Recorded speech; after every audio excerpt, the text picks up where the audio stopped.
And I'd say in your final exam, these two chapters are like the easiest, but they're also the longest, like the longer questions. They take super long to solve. So practice a lot and you'll get in the mood of it and you'll just be like a robot going through it, and it'll be easier and you won't stress less. Well, you will stress less for chapters like the ones I guess you're seeing this week, chapter 18 on income taxes. That is a little bit more, well, a lot more challenging than these ones. So to start, I'm gonna skip the first few slides because it's just theory and it's not really relevant for the solving of problems. And there's not a lot of theory questions anyways during the exam. So first, so we're looking at shareholders' equity first. And shareholders' equity is what the shareholders own. So that's what they're gonna, their interest in the company is within the shareholders' equity.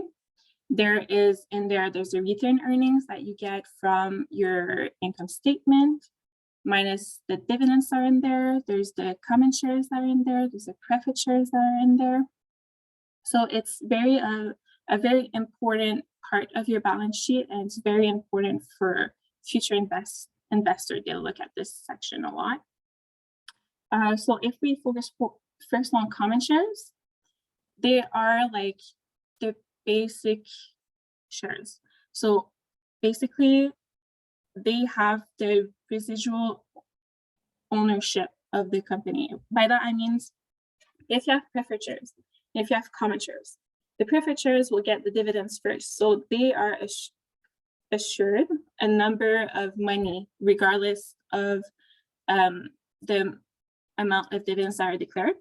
Whereas the common shares, they don't really know how much in dividends they're going to get after the preferred share got what they wanted, well, what they were required to have. So in periods where there's a lot of growth and there's a lot of income and the company declares big net income, big dividends, common shares have the most to gain because they're going to receive a big dividend. But if the company is not profitable and they have a lot of losses and they're not declaring any dividends and there's preferred shares too, then the common shares might not get anything in dividends for a few years until the company is profitable again. Also, common shareholders have rights to vote, whereas preferred shareholders do not. And their rights to vote is in proportion with the number of shares that they have compared to the number of shares in total. So if I have 100 shares and there's 1,000 shares in the company, I have 10% ownership of the company and a 10% right to vote. And if the company only has one type of shares, it's capital shares. So it's never going to be like only preferred shares. It's either only common shares or preferred shares with common shares.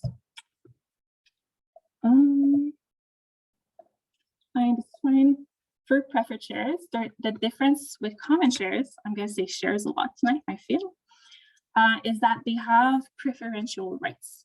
So what that means is that common shares, they have the leftover dividends, they have the right to vote.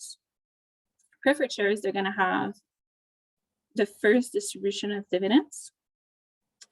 And they're going to, when the company is like bankrupt, they're going to get the first assets. So let's say there's still some cash left in the company and they're bankrupt, then the preferred shareholders are going to get the cash first before the common shareholders, if that makes sense. The types of rights, there's 5 common ones. The ones that are important for problem solving is cumulative, convertible, and participating. There's also callable and retractable, but I won't really go too much in detail. You can just read through it. It won't really be on the exam. So for cumulative preferred shares, what happens is, let's say that we're in 2022, the company hasn't declared any dividends since 2020. And this year, they decide to declare a dividend of $100,000.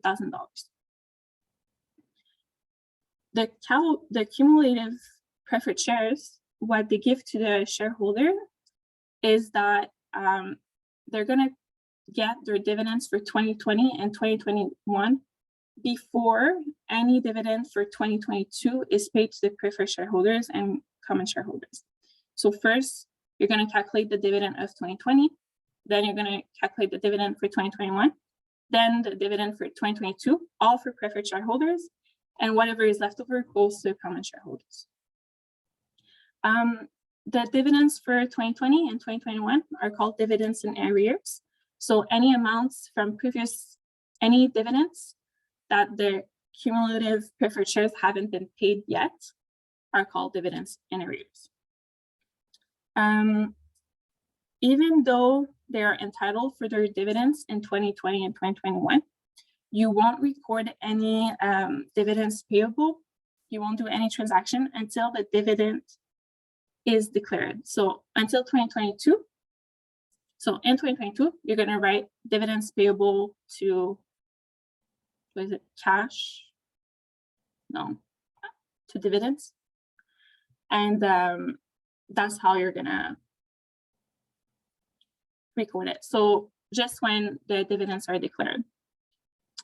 For convertible preferred shares, it's the same logic as with convertible bonds. So it is that one preferred share can be converted into multiple common shares at the decision of the person that owns the preferred shares. Yeah. And for participating, this one is a little bit tricky to explain. So if you don't understand, just let me know. So when there's a dividend that's declared, the company calculates first the amount of dividends for the preferred shares. So that's done. Then they calculate the amount of dividends for the common shareholders.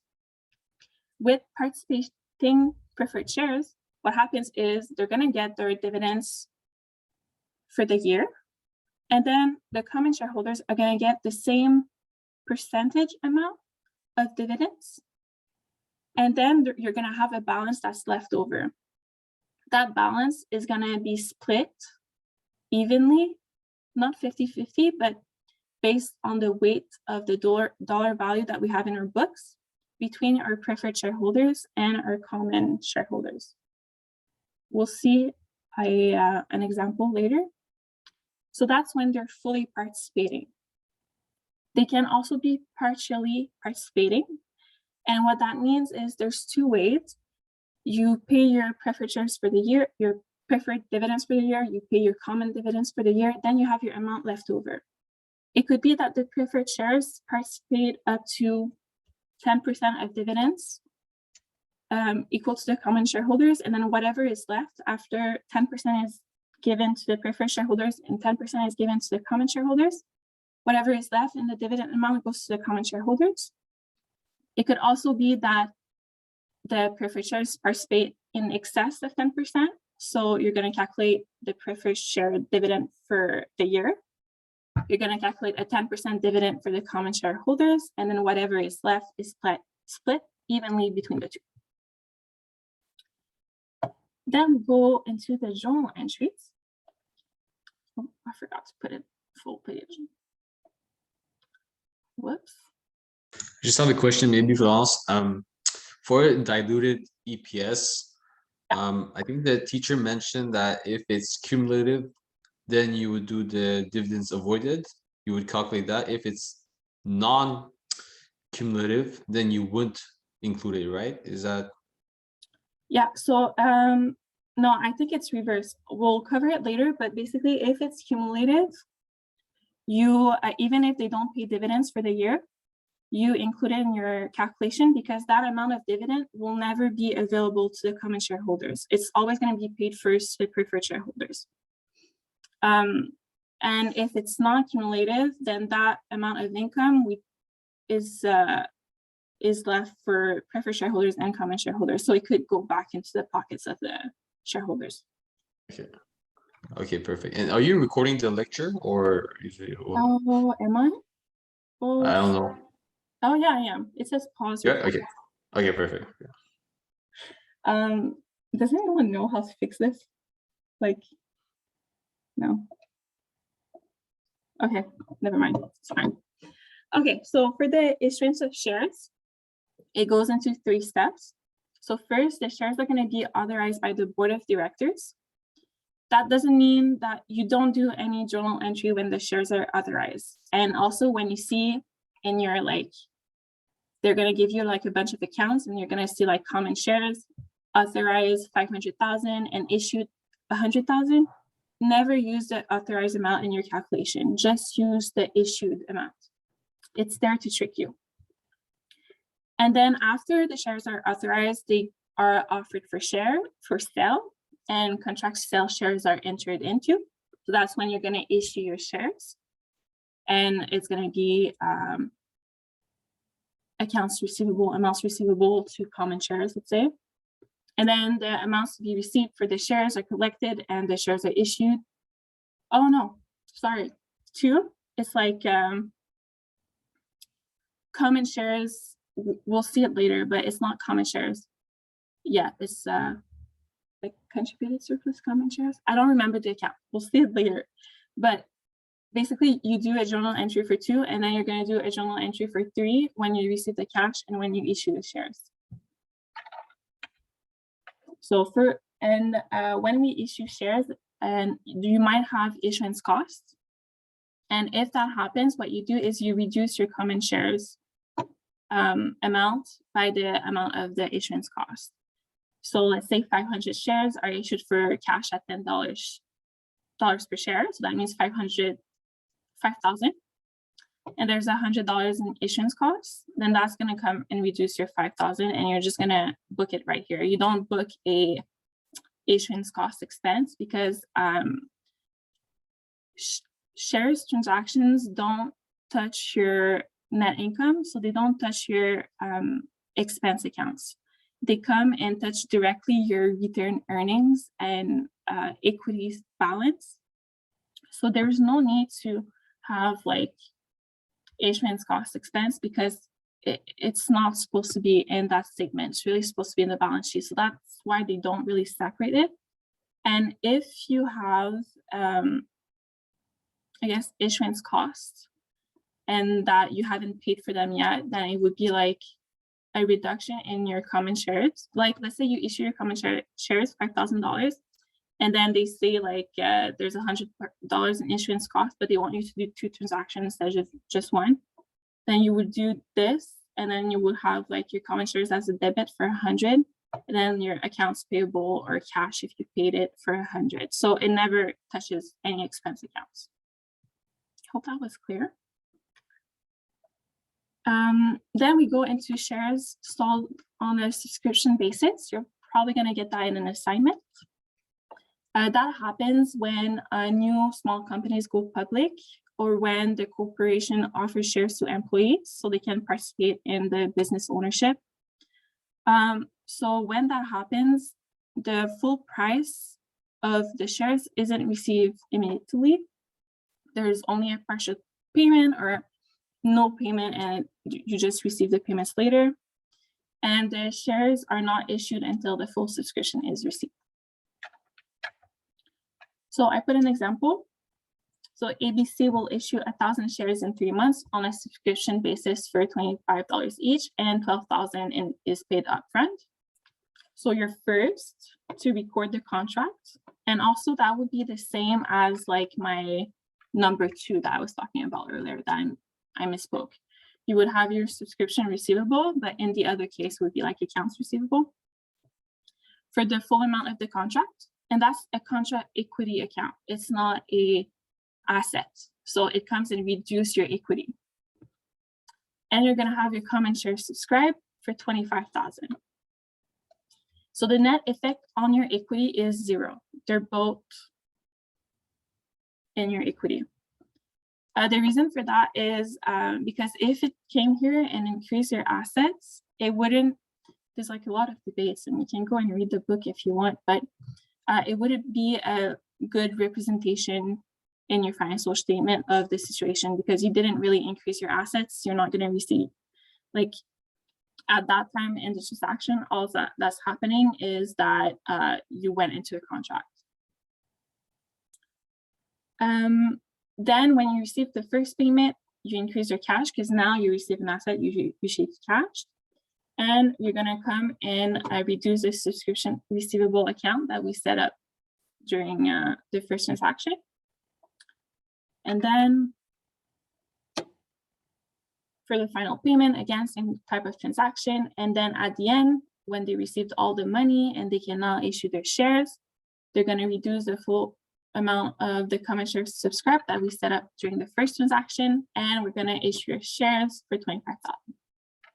There could be sometimes between the first and the last payment that some share subscribers default on their payment. So they decide to stop paying. They're like, I'm done.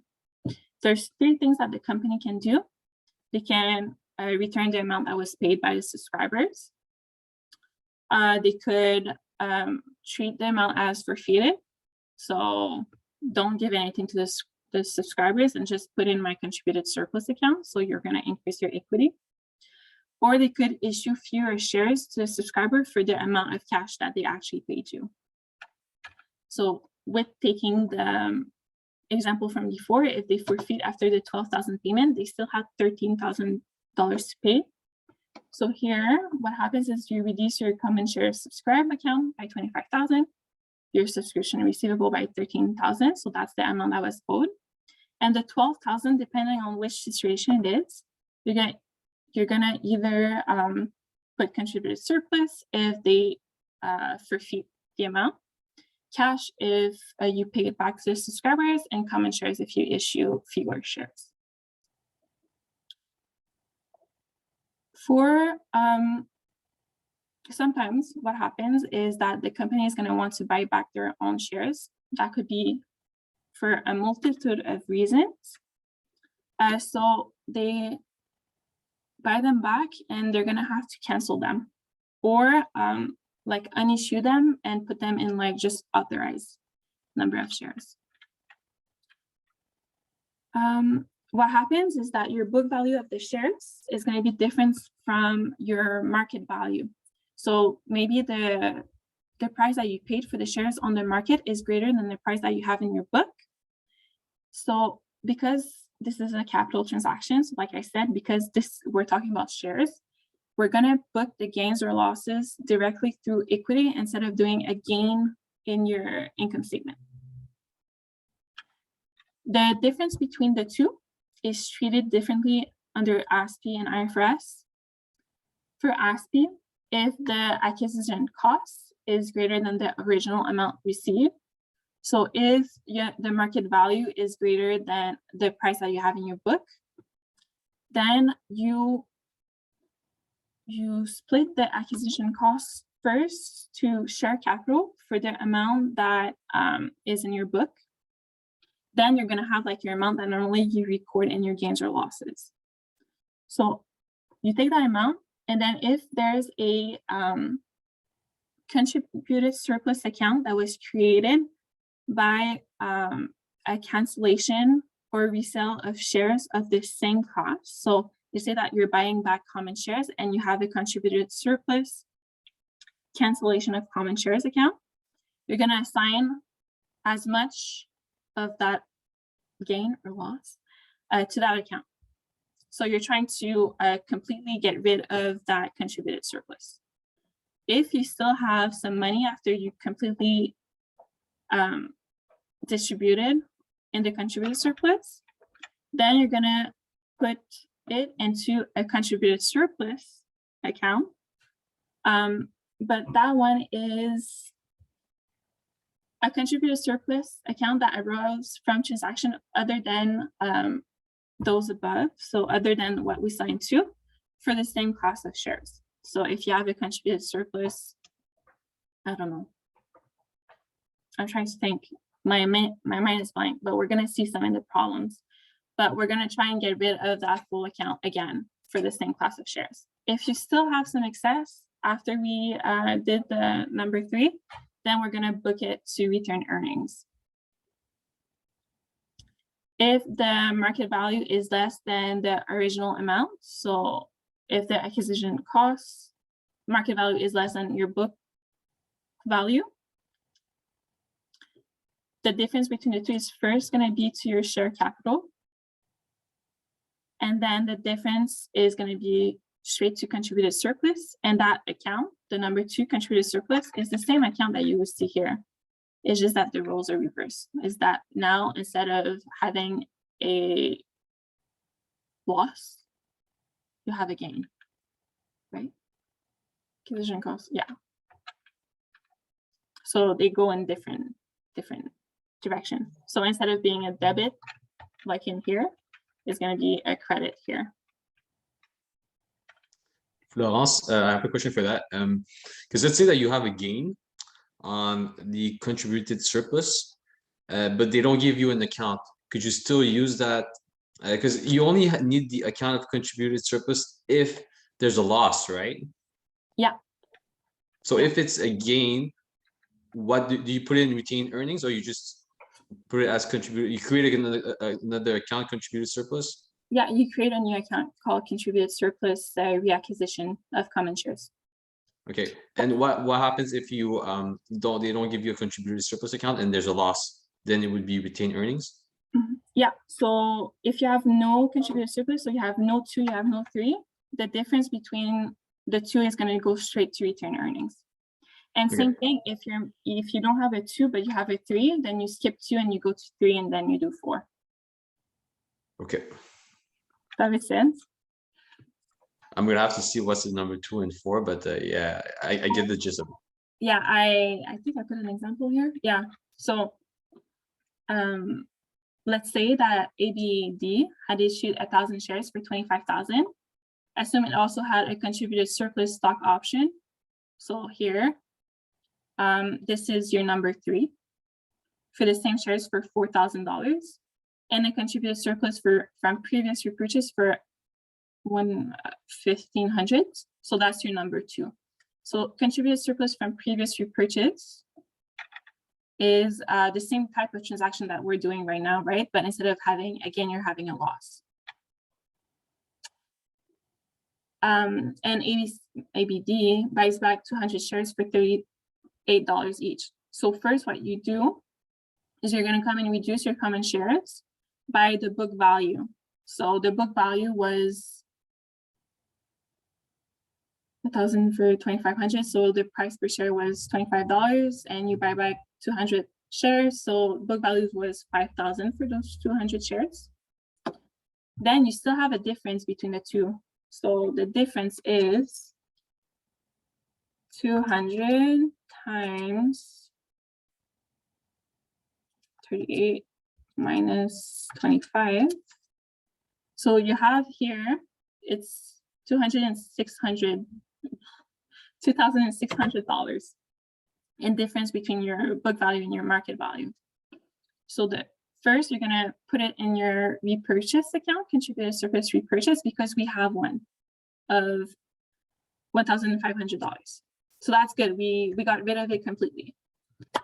Then we need to look, do we have another contributed surplus account for the same class of shares? And we do. We have a contributed surplus stock option, and that amount is $4,000. Here, I think I misspoke earlier, but you don't do the full $4,000. You need to do I don't know the term in English, sorry, but in règle de trois. So you need to find like the weight. You have 1,000 common shares. You need to find the weight of your 200 shares on the $4,000. Since that balance is for all your 1,000 shares, not for the 200. So what you do is you find the percentage of the 200 shares on your total number of shares. So in that case, it's 20%. And then you do times the balance of the account, so times $4,000. And then at the end, you're at the fourth, you still have an excess. So you're gonna put the excess completely into your return earnings. Normally it's a plug amount because that's the only one that you don't really know. And then the cash amount is what you paid on the market to buy back those shares. So you paid $38 for each 200 shares. So that gives you 7,600. So for IFRS, usually IFRS is the one that's super complicated and that gives all the requirements, but in this case, there's no really guidance on the retirement of shares, but it's in your exam, it's going to be the same as ASCII, like the way you do it. And in general, I guess it's also the same as ASCII. Then we go into dividends. There's two types of dividends. The one that we're going to talk the most is a return on capital. So it's a share of the earnings. There's also the ones that are a return of capital. So little difference here. That happens when the company went into bankruptcy. Dividends are a debit account into your equity section. So they come and reduce the shareholders' equity because, well, the shareholders got some of their money back, right? This, I'm gonna let you read it on your own. Same here. So for cash dividends, like it says, well, the dividend is given cash. There's 3 dates to look at. There's the date of declaration, the date of record, and the date of payment. So for this example, on June 10th, ABC Inc. declared a cash dividend of 50 cents a share on 1.8 million shares payable on July 16 to all shareholders of record on June 24th. What happens? You're going to first do a transaction at the date of declaration, which is June 10th in this example. And it's going to be the amount that's going to be paid to the shareholders. So you're going to increase your dividends by 900,000 and then increase your dividends payable account by 900,000. The second date is the date of record, June 24th. There's no entry on that date. What happens on that date is that the company is going to have to draft a list of all the shareholders that are going to receive the dividends. That's what happened, but there's no transaction in your books. And then on July 16, they do the payment. So they come and reduce the dividends payable and they pay with cash. There's also dividends in kind, property dividends. So there are dividends that are payable in corporation assets other than cash.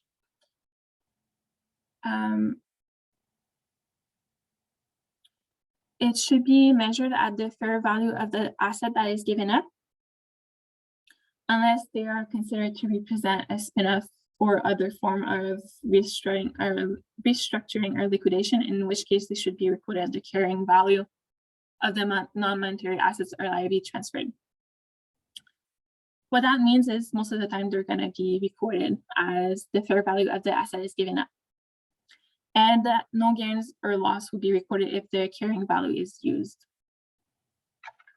I haven't seen them really in exams, so don't worry too much about it. Then you also have stock dividends. So instead of giving out cash, they're giving up shares. So what the management what they want to do with that is they want to capitalize some of their earnings. So instead of paying cash and kind of losing that money, they're putting it back into the business, but still offering something to their shareholders. What you're going to use, so there's no assets that are distributed because you're not giving any cash or any other type of asset. And also after a stock dividend, each shareholder will still have the same proportionate interest in the corporation. So what that means is earlier I had 100 shares and there was 1,000 shares in total. So I had 10%. Now there's a stock dividend, of another 1,000 shares. Well, I'm going to receive enough to keep my 10% ownership. So I'm going to receive another 100 shares. So I'm going to have 200 shares of the company, and in total, the company is going to have 200 shares. 2,000 shares.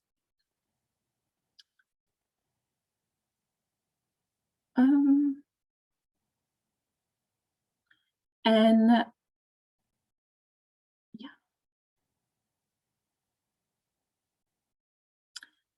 There's also, you're not going to do any entries. Basically, what happens is that the book value per share is not going to be lower than before. So let's say my 100 share costed me $100. Now I'm going to have 200 shares for $100. So they're going to decrease from $1 each to 50 cents each.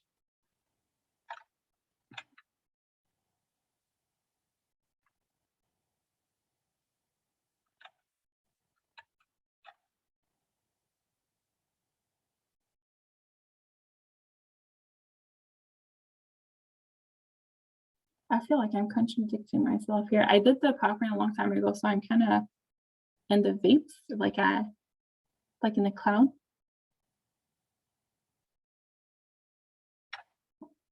And the same total book value at the issue of the stock dividend as before the declaration.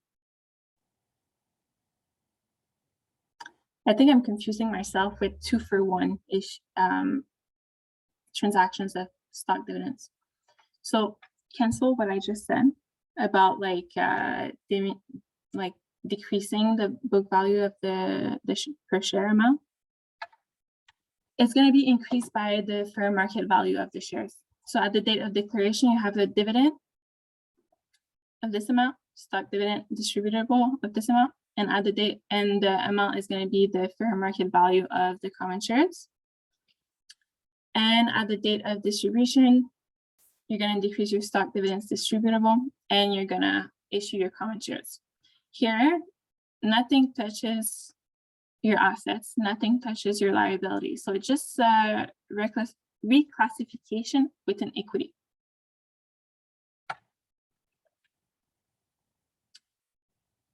For dividend preferences, I think I talked about it earlier, but when you're going to have a cash dividends that are declared, the order that you go in is, if you have cumulative preferred shares, you do those first. If you have, well, preferred shares in the current year, you do them second. If you have common shares dividends, you do them third. And if the preferred shares are participating, then you calculate the amount for the preferred shares and the common shares. With stock splits, now there's no journal entry. There's just going to be a note that is made in your financial statement saying that your number of shares has increased. What happens is what I said a little bit earlier. So, for example, with 2-for-1 stock splits, they double the amount of shares that are in the company, but they're not going to change the dollar value of their common shares account. So each shareholder is going to now have twice as much shares, but the value of their shares is still going to be the same, and they're still going to have the same percentage of ownership of the company. There's also reverse stock splits, which is going to be like a 1-for-2, for example, and here it's the reverse of a stock split. So instead of increasing their shares by twice the amount, they're not gonna divide it by 2. Book value stays the same. I now have twice as less shares, but they worth more money than before. And here's just a little summary of what happens during each issuance of dividends and during stock splits. Now for chapter 17, earnings per shares. Earnings per shares is to let common shareholders know how much of the company's income they could have. It can help them know how much dividends in the future they could have and the value of each of their shares.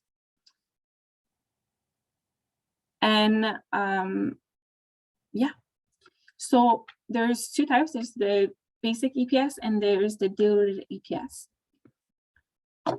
The basic EPS, the formula is the net income minus the preferred shares dividends, because in your net income, you're going to have all the amount of dividends that could be issued, but the common shareholders are not entitled to the preferred share dividends. So they don't really care about that amount. So that's why you remove it from your net income. And it's divided by the weighted average number of common shares during the year. I put a little asterisk here, so it's what we talked about a little bit earlier. If the preferred shares are cumulative, even if there's no dividends that were paid this year, you must deduct the amount that will be in arrears, because that amount will never be available to the common shareholders, and they don't care about it because they're not going to get it. So the basic EPS looks at the actual numbers in the statements for the year, whereas the diluted EPS is a what-if calculation of the impact of financial instruments that could impact the returns of the common shareholders. That I mean convertible bonds. So if you issue more common shares during the year, what's going to be the impact on me? If you have convertible preferred shares, what's going to be the impact on me if the preferred, if it's converted? And also if you have call options or warrants or stuff like that, what happens if these are exercised? So here, what you're going to find is going to be like, what's like, if all of these were to be exercised tomorrow, what's going to be my available income per share? For EPS, if normally in your financial statements, you have multiple years that are shown, you have to do the calculation for each years. And if you have a stock dividend or a stock split or reverse split, you're going to want to adjust your per share amounts to reflect what happened with those transactions. So if I had a stock split this year, a 2-for-1, I'm going to go back and I'm going to restate all my amounts to reflect that stock split. So I'm going to double all my previous amount, because if I didn't, I now have like twice as many common shares, but my ownership hasn't changed. I still have 10% of the company. But if I look back and I just I don't know there's a stock split and I look at the EPS, they don't reflect that I still have 10% of the company, right? They were calculated using a lower amount of shares, and that can drive the potential investors to make wrong conclusion about the return of each shares. So you restate it, and now it's probably going to come and reduce your EPS, but you have more shares, so it kind of comes back to the same thing. Also, if you do diluted EPS 1 year, you must continue for all subsequent years. So this year I decided to start diluted EPS. Well, I'm going to have to do it every year in the future.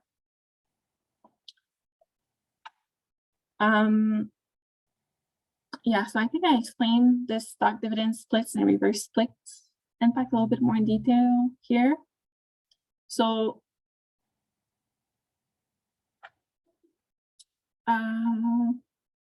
yeah, if you have a stock dividend split or reverse split prior to the financial statement release, you have to update the previous year that you're doing the statements for to be more transparent, and it helps with comparability with the years in the statements. If there is discontinued operations, you calculate the EPS for the discontinued operation too, and then you show it for both the continued and discontinued operations. And yeah, diluted EPS. So it's with options and warrants, convertible preferred shares, convertible bonds. And it informs the common shareholders about the worst case scenario, like what's the lowest EPS that I can have. So how you go about it is that you need, I'm going to go here.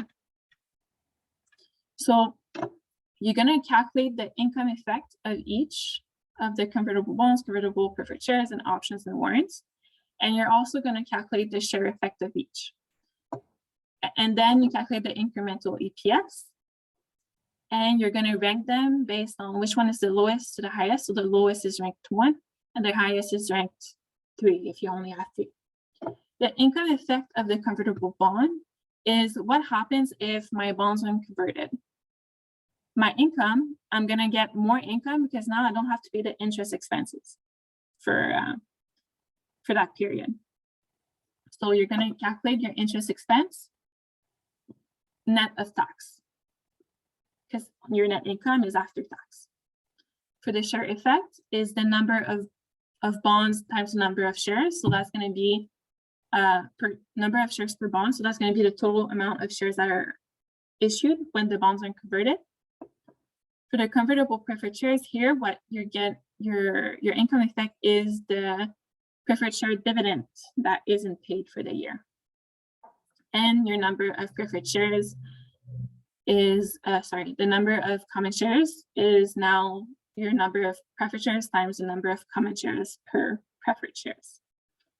And your options and warrants, they have no income effect, but they're gonna have a share effect, and that share effect is how many more shares can I buy with my option than if I would have bought them on the market. So that difference between the number of shares that you were able to buy on with an option versus the amount of shares that you would have been able to buy on the market, that's going to be the share effect. For options and warrants, since there's no income effect, it's always 0 and it's the most dilutive. And then you're going to come and look at the other two, which one is the lowest. It's going to be ranked, this is going to be ranked 1, this is going to be ranked 2, let's say, and this is going to be ranked 3. If one of the incremental EPS is bigger than your basic EPS, they are anti-dilutive. So that means that they come and they increase your basic EPS. So they're not really the what if scenario. You kind of want them to be converted because you're going to get more than before they were converted. And also what might happen is because we rank them from lowest to highest, when we're going to calculate our diluted EPS, it might come that, you do this one, you add it to your basic EPS and it reduces it. Perfect, it's still diluted.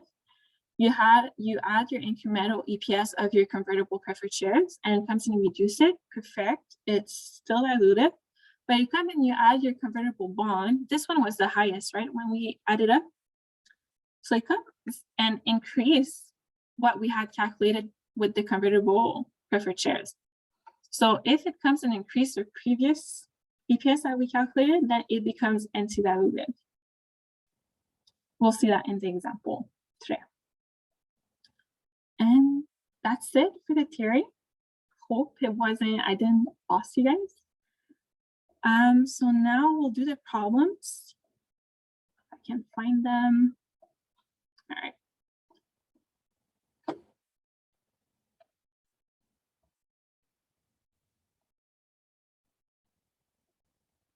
Okay, so the first, let me know if you want to take a break at any point, but I think we should be okay for 2 hours. So the first question is about transactions using for shareholders' equity. Stable Pipelines Inc. reports the following items in shareholders' equity as at December 31st, 2018.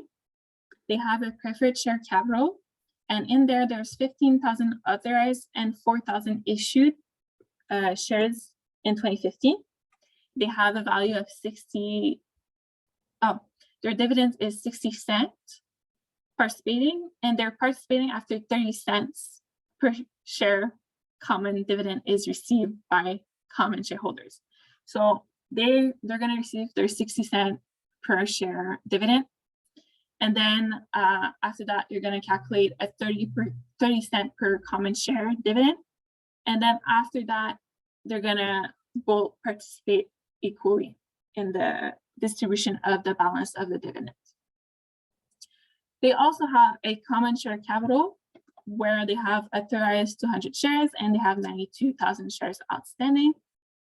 They have a contributed surplus on share retirement, and they have a retained earnings account, which is normal. And the following transactions and events happened in 2019 in chronological order. So there was a cash dividend of $42,800 that was declared and paid. And the dividends were last declared in 2016. Assume that the preferred shares were cumulative. There was a 4,000 common shares were issued for land. The land was valued at $60,000. And recent trading activities indicated that the market value of the shares was $18.75 per shares. It was a 10% common stock dividend that was declared and the shares were issued. The common shares were being traded at $26.78 when the dividends were declared. There was 10,000 common shares were subscribed for at $23 per share. All subscribers paid the first installment of $4 per shares on application. The second and final subscription installment was called 9,200 shares. 9,200 shares were paid in full and issued. The remaining 800 shares were not paid by the subscribers, and the company treated their earlier payments as forfeited. And in 2015, the company had issued 2,009% 20-year convertible bonds at 98. Similar bonds were valued at 92 around the date of the issue. Each $1,000 bonds could be converted into 20 shares. Exactly 4 calendar years later, 35% of the bonds were converted when the market price of the shares were $58 each. All interest-related entries have already been made, and the bonds payable on this date are carried at their amortized cost. Straight line amortization was yours. So first, we're going to have to determine the amounts to be distributed to each of the 2 shareholder groups as cash dividends using the information given in the problem. So here, what we're basically doing is the 8. So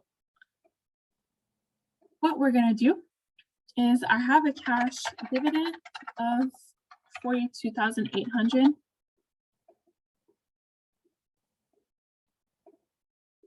And I want to know how much was given to my preferred shareholders and how much was given to my common shareholders. Very important information is that the preferred shares were cumulative and that the last dividends were declared in 2016. We're now in 2018. So that means that I have in arrears, I have 2017. Oh, sorry, we're in 2019 right now. This is my balance as 2018. So we have in arrears 2017 and 2018, where there was no dividends that was declared. So the preferred shareholders didn't get their dividends. So I need to calculate these first. So they got 60 cents per shares. So for 1 year, it's 60 cents times 4,000 shares. Excuse me? Yeah. Yes, I always had a problem with the word in arrears. It doesn't include the year that the dividend was, it doesn't include the dividend that was last declared. No. So in arrears just means the years that they were not declared. Exactly. And if you declare it, like in this problem, if you declare it in this year, it will be another, the next calculation. Yeah, exactly. So when you calculate your arrears, it's the years that there was no declaration of dividends, like you said. And then after that, you need to calculate the dividends for this year. Because it's cumulative, like this problem. If it's not, then we don't care. If it's not, we don't care about the in arrears and we go straight to this year dividend. Okay. But exams, they don't ask, exams, they mostly ask about cumulative. Yes, but you never know. I can't tell you, they might ask for non-cumulative preferred shares. Normally what they do is that they're going to say like, what if the dividends are, the preferred shares are cumulative and fully participating? What if they're non-cumulative and fully participating? What if they're non-cumulative and like they do a bunch of situations and they want you to basically know everything, how to solve for every possible case.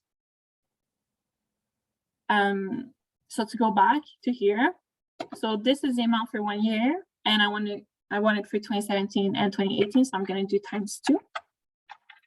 I'm gonna put here a little balance of how much cash I have left. So my full dividend amount was 42,800 minus 4,800. So now I have 38,000 left, so I'm still good, I can continue. Now I'm gonna do the preferred dividend for 2018. 2019, sorry. And it's gonna be again 60 cents times 4,000. Then I do my common share div for 2019. And since my preferred shares are fully participating, are participating after 30 cents per share common dividend is received, I'm gonna calculate only the 30 cents per share dividend to attribute that to my common shareholders. And then with the balance I have left, I'm gonna split between my preferred shareholders and my common shareholders. So here I'm gonna first come and reduce, see if I still have some money. And I do. Here I'm gonna do 30 cents times the number of common shares, which is 92 outstanding. And I have a balance of cash dividends of 8,000. So the 8,000 I'm gonna come and split between my preferred and common shareholders at the same rate. So by the same rate, I mean that I have more money in my common shareholders than in my preferred shares. But I want the same percentage of distribution. So what I'm gonna do is I'm gonna come and do, again, sorry, I don't know the term in English, but I'm gonna do it in règle de trois. So I'm gonna find like the weight of each on the total amount of money. And then I'm gonna time it times the $8,000. So at the end, they should have the same percentage of money based on the total amount of money in the account. So for the balance, if I start with the preferred shareholders, what I'm doing is I'm doing $8,000 times 36,000 divided by 36,000 plus 1,080,000. So I'm giving them $258. For the common shareholders, I'm doing basically the same calculation, 8,000. But here, instead of putting 36,000, I'm putting their cash balance. So it's 1,080,000 divided by 36 plus 1,080,000. So that gives me 7,742. So here, if I check, if I do 258 divided by 36,000, I have this times 100, let's say. I have 0.71% of the balance I was given. The balance is equivalent to 0.71% of their total dollar value. And if I do the same thing with the 7,742, I should have the same thing. Oops.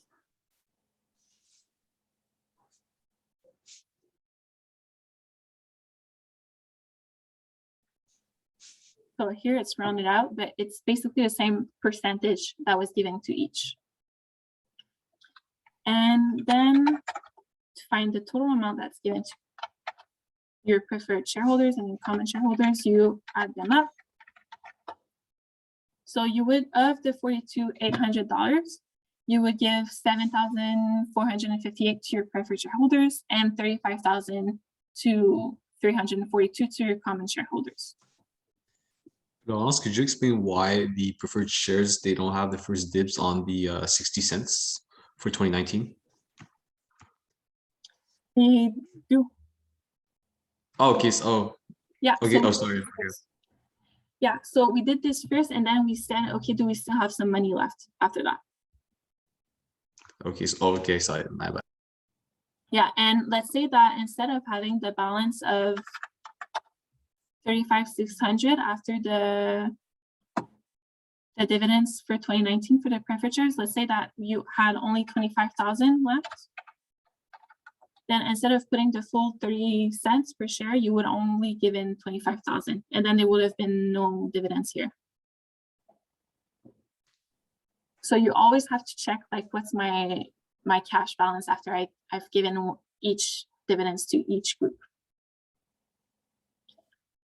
And then for 2, it's assumed that the preferred shares were non-cumulative. All right, so it's basically the same thing, but here, instead of having in arrears, like I think Simon, it's basically what you asked me earlier. So here we have no in arrears, so we're gonna delete this because they're non-cumulative. So we're gonna calculate my preferred shares for 2019. We're gonna do that minus this. Okay, I still have 40,400 left. So I can should the for the part 1, shouldn't the total be 8,000 over there, not 35,000? The last one, yeah, that number. Here? No. That one. Yeah, I was just saying it, just like a scenario if your balance was lower, and what would you do with your common shares dividends? But yeah. But you are including the common shares. Okay, yeah, I thought so. Yeah. So you have $8,000 left here, and if you add it to it's $8,000. Where the 25,000? What does that mean? It was just an example I did to, like, let's say that if after you did your preferred share dividend 2019, instead of having the 35,000 that we had before, you had 25,000 left. Okay. You have 20,000 left, but technically you're supposed to give a 27,000 dividend to the common shareholders. Yeah. So what you would do is that you would give the full amount of 25,000 to the common shareholders, and then you won't calculate these numbers here because you have no balance left to give. Oh, okay. That's just an example, just to see.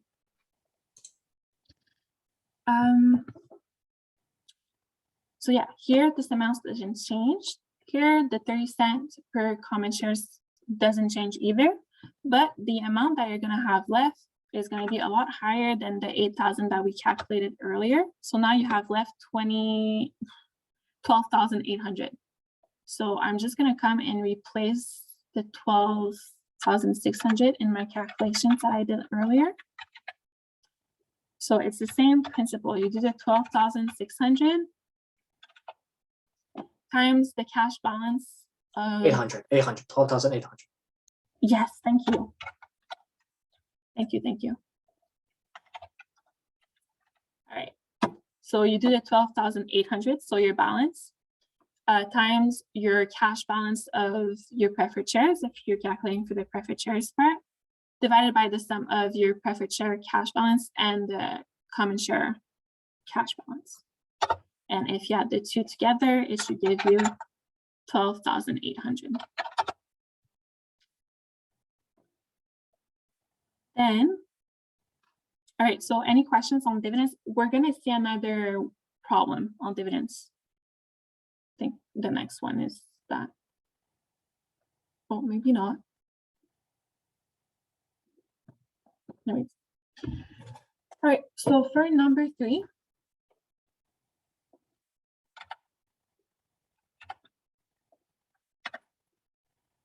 prepare the appropriate journal entry for transaction B. So here, 4,000 common shares were issued for land. The land was valued at $60,000. And recent trading activities indicated that the market value of the shares was $18.75 per shares. What you do here is that you use the fair market value of the land if it is, there's no bias from management in the like, the CEO can say like, oh, I think that the land is worth $20,000, so let's put 20,000 in the books. If that's the case, if it's the management that's like, oh, that's the market of the land, the value of the land, then you're going to use the market value of the shares. But in this case, we're assuming, since there's no mention, we're assuming that this is the actual valuation of the land and it is okay. So I'm gonna issue the land for $60,000. So no, sorry, I'm gonna get the land for $60,000 and I'm gonna issue my common shares for the same amount. So I'm not using my market value of the per share. But if there was a management bias in this little paragraph here, I would have used it. So I would have done 1875 times 4,000, but that's not there. We're not doing that here. So I'm gonna look here at what's now my balance in my common shares account, because it's gonna be helpful probably at the end to know how many shares do we have now after the transactions have all been done. So in the beginning of 2018, I had 92,000 common shares. So with this transaction, I added 4,000 common shares to my balance. So now I have a balance of 96,000. Keeping it on the side for now. For number 4 is this transaction for C. There was a 10% common stock dividend that was declared and the shares were issued. The common shares were being traded at $26.78 when the dividends were declared. So what I'm gonna do is I'm gonna do dividends. You can use also retained earnings. I don't like to use retained earnings. I like to use dividends because in practice, you can't really book any journal entries to retained earnings. Like the softwares are gonna block you. So just to know that, okay, I'm gonna book it in my dividends account, just helpful. But it's the same impact on equity. And I issued common shares. So here, what you want to know is, well, you issued a 10% common stock dividend. So it means that you increased your balance of common shares by 10%. So I want to know what's my balance of common shares before I did the stock dividend. So that's why I calculated the 96,000 here. So to calculate the value, it's going to be 96,000 common shares times 10% times the market value on that day. So times 26.78.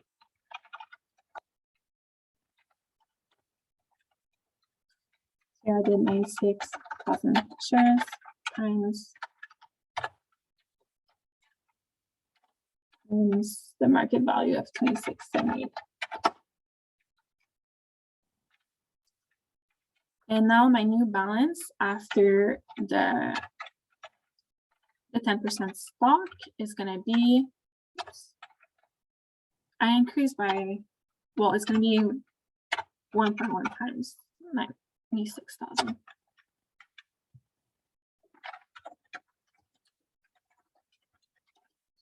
right. I'm guessing. Plus, for that number, and the teacher in his lecture, he was also talking about ex-dividend date. So he would take the 26.78 and then divide it by 1.1. When do you do that exactly? Wait, wait, can you repeat? Yeah, so he would, since we're issuing 10% more stocks, he would take the stock, so 26.78. and then divide that by 1.1. Oh, I get, and he wouldn't do like 10% times the number of shares?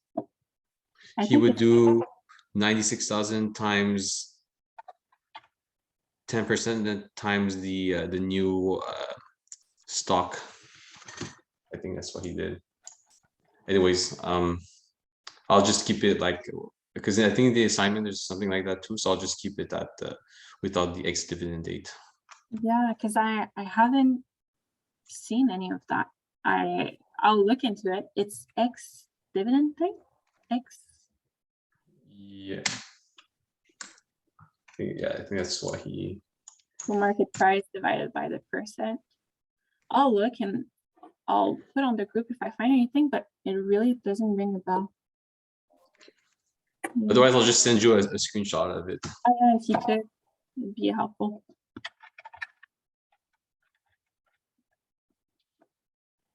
For number 5, we're doing the transaction for D. And for D, it was the 10,000 common shares that were subscribed for at $23 per share. So as we saw earlier, the first thing that you're going to do is that you're going to record your contract. So you're going to record a receivable and a common share subscribed. So here I'm going to put subscription, receivable, and common share subscribed. And the amount is the 10,000 shares times the price on the contract. So you're not using market price, you're not using book value, you're using the price that is on the contract. So here it's going to be 23. And you're also going to record the first payment. So they received cash, $4 per shares. So it's going to be $4,000. And it's going to come and reduce your subscription receivable. 10,000 times 23, and here I did 10,000 times 4. No. Well, sorry, I can't multiply. 40,000. And then for 6, it's going to be point E, so the second payment. For the second and final subscription installment, there was only full payment for 9,200 shares. The rest of the 800 shares that we received the first payment for, they were forfeited and not paid by the subscribers. So what you're going to do, you're going to first record your cash received by the 9,200 current subscribers. Hey, sorry, I don't know what's going on with my mouth thing. So you're going to receive in your book.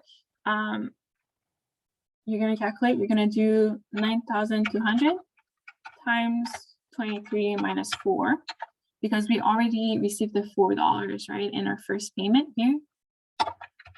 And that's going to be the same amount here. And then what I want to do here is I want to come and reduce. I still have a balance, right, in my subscription receivable. I have the balance for the 800 shares that I haven't received a payment for yet. So I want to come and reduce that. And that's going to be 800 times 19.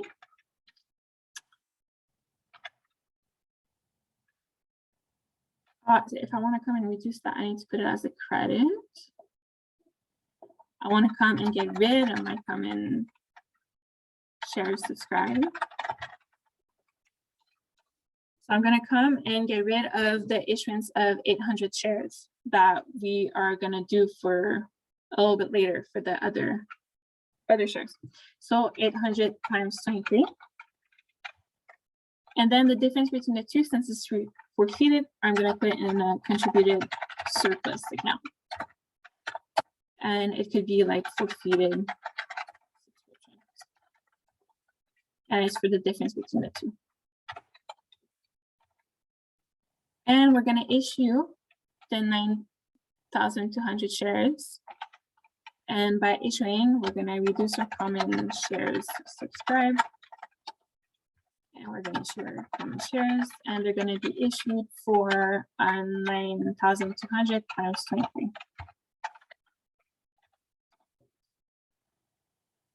All right.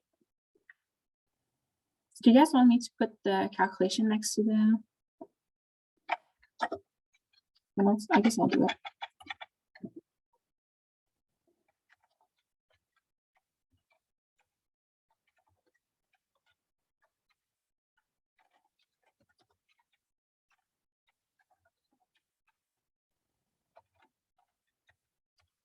Okay, now for number 7. We're going to do transaction F, assuming that the company has adopted ASPE, so it's for the convertible bonds.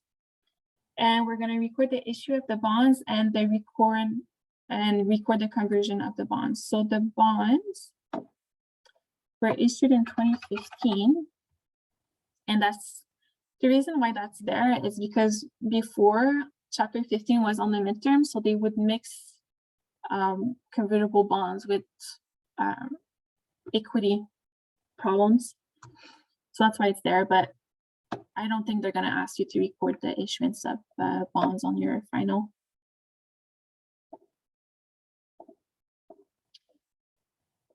So it was issued 2,000,000 at 98. So cash you received 2 million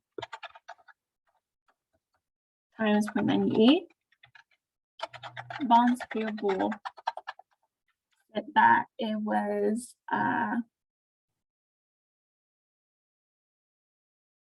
they were valued at 92, so it's going to be 2 million times 92, and my contributed surplus conversion rights is going to be the difference between the two. And then for my conversion of the bonds in 2019, you need to find your book value of the bonds. So the difference between the par value of 2 million and my book value was 160,000. And per year, I would amortize a year. So per year, I would amortize 8,000 bonds. And then for the 4 years, that means I would have amortized 2015, 2016, 2017, 2018, 29. Okay, so I would have amortized 4 years at 8,000. So that would have been 32,000. So we would have increased our book value by that amount.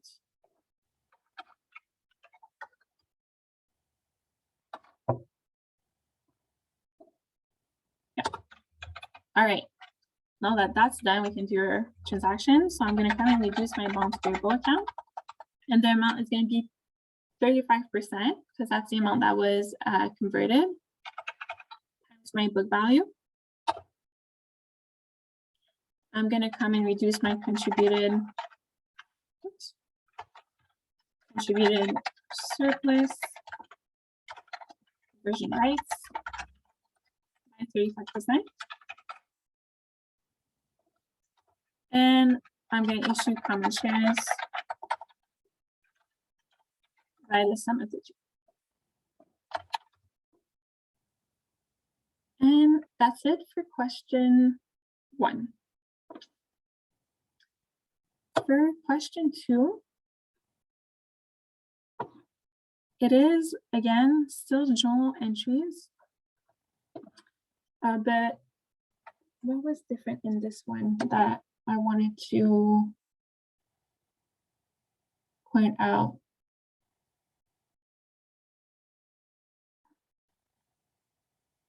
There was a cancellation here. Oh, okay. It's because here there's a repurchase of shares. That's why I put it in.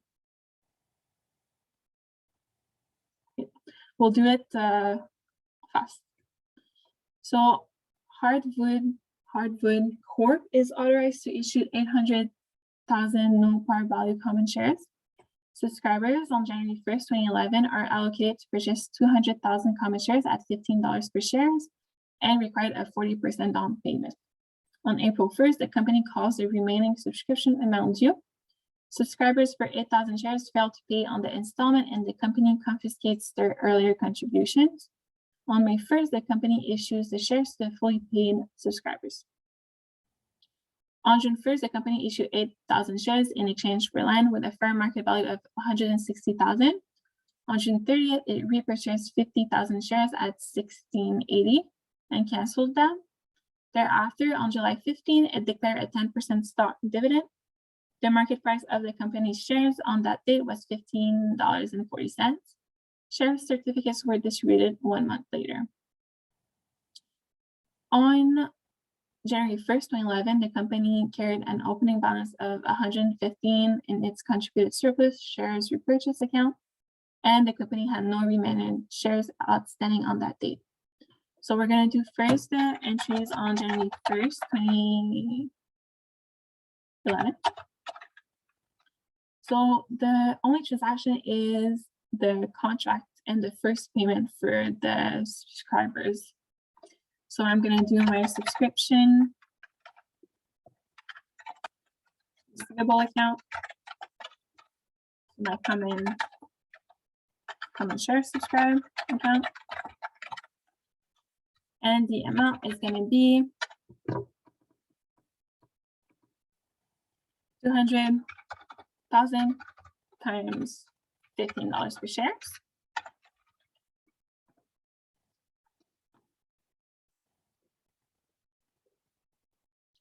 And they did a 40% down payment, so I'm going to record cash and reduce my subscription receivable by 40% of the 3 million.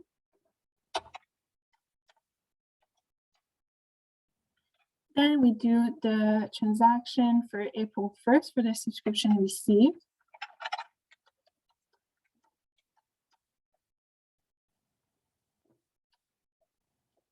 Knock on my door. I don't know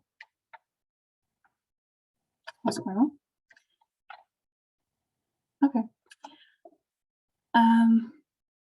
So, okay, just one moment. I have someone knocking.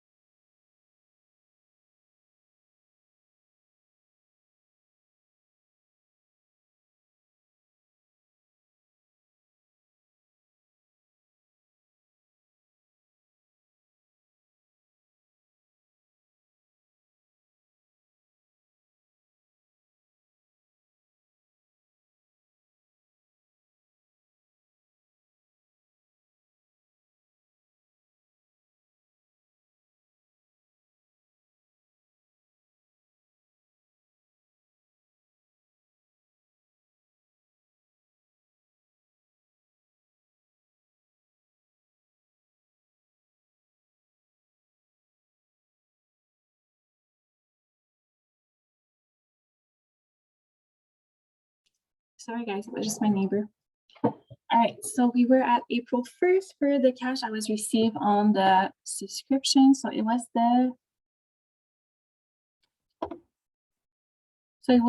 of the 200,000, there was 8,000 shares that failed to pay. So we received cash for the balance of 192,000 shares. Cash and decrease your subscription receivable. And it's going to be by 192,000 shares times, well, I guess we can do times 15 times 60% because we receive 40% here. So the balance is 60%.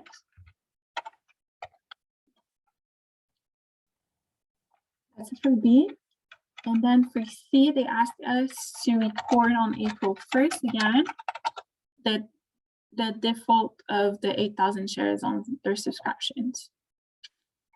So here I'm going to come and remove my common shares subscribe account by 8,000 times $15 per share. I'm going to come and reduce my subscription receivable account by this amount times 60%, right? Because we received 40% already. And I'm going to put, since they forfeit, it's going to be a contributed surplus, forfeited subscriptions, and it's going to be the 40% that we got earlier. For D, we do the entry on May 1st, and on May 1st, what happened? they issued the shares to fully paid subscribers. So you're going to come and reduce your common shares subscribed and increase your common shares by 192,000 times $15.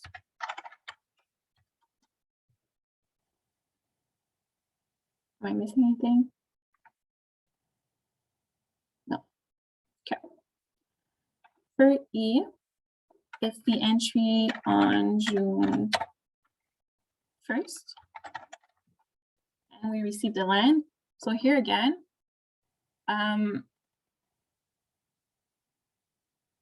we have the fair market value of the land. So that's what we're going to use. And there's no mention that there's some management bias into the valuation of the land. So we received land for 160,000 and we issued common shares for the same amount. Then F, the entry on June 30th to repurchase and cancel their repurchased shares. So like we said earlier, you first attribute the difference to your common shares. Reduce the common shares account. If you have excess, it goes to a contributed surplus repurchase account, if you have one. Then it goes to a contributed surplus account for common shares. And then if there's still no balance, it goes debit to your retained earnings. If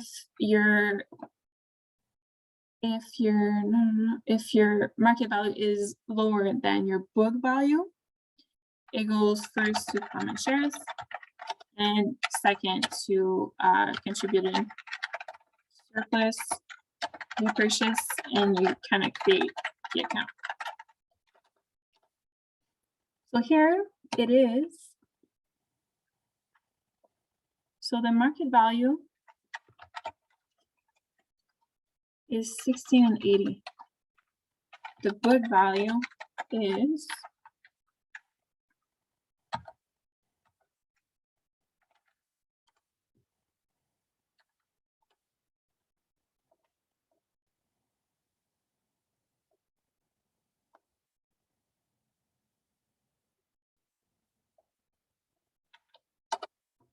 we're gonna have to find it.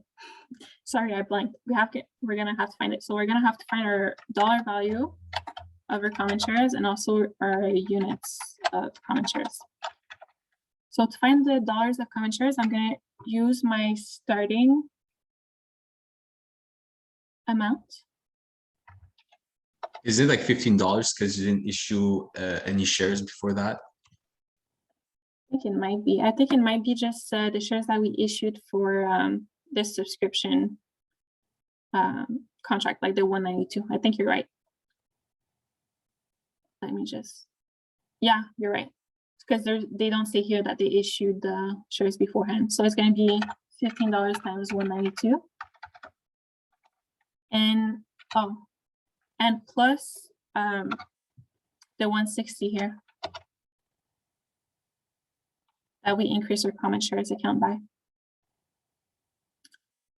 And here we issued 192 shares. And here it would have been, we issued 8,000 shares for the land. So we're gonna have a balance of 200,000. So you have to take into consideration also the land purchase that we did before June 30th. So my book value is going to be my dollar divided by my units. So it's 15.20. So I'm going to have a loss, right? So I'm going to use these here because my market value is greater than my book value.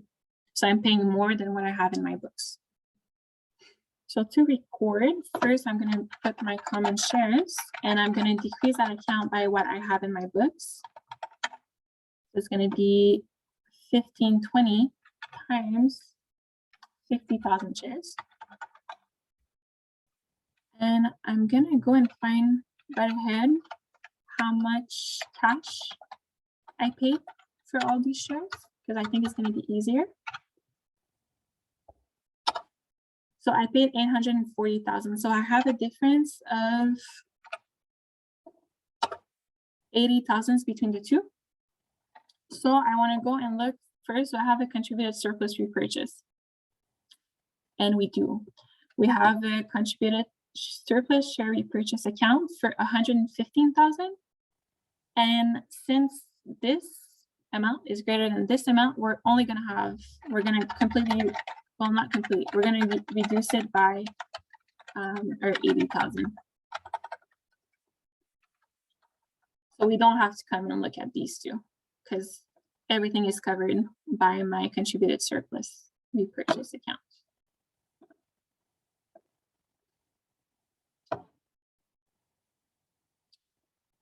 Then for G, we're going to have our stock dividend. And for my stock dividends, we're going to have to find the balance of common shares that we have. So after the repurchase, I have 200,000 minus 50,000. So I have 150,000 shares. And if I issue a 10% stock dividend, that means I'm increasing by 15,000 units, well, shares. So I'm going to have dividends. And the amount that we're going to report is the 15,000 times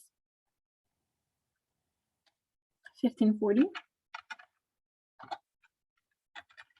And it's going to go, they don't, the share certificates were distributed 1 month later. So they haven't issued the common shares, right? So they just recorded dividends. And here what I'm going to put is common stock dividends distributable.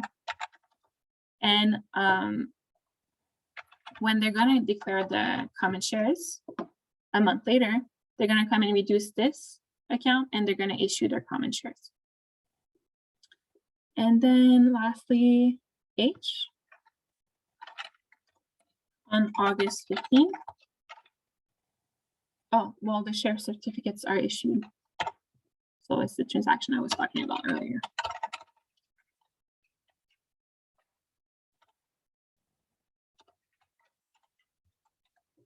$231,000. Any questions for journal entries with equity, just in general? No, so we'll move on to dividends. I think we're gonna go a little bit over 9 because I have this one here where we do dividends, and then I have basic EPS and I have diluted EPS, but EPS should go pretty fast. So for question 3, they ask us to calculate different scenarios of dividend distribution if the preferred shares are non-cumulative, cumulative and non-participating, cumulative and fully participating. So Capitals Inc. has 600,090 cents no par value preferred shares. In total, they have issued 60,000 shares and $900 of no par value common shares outstanding, so 90,000 shares. No dividends have been paid or declared in 2008 and 2009. And as of December 31st, 2010, it is desired to distribute cash of $306,000 as dividends. So the first scenario, we want to know how would that amount would be distributed if the preferred shares are non-cumulative.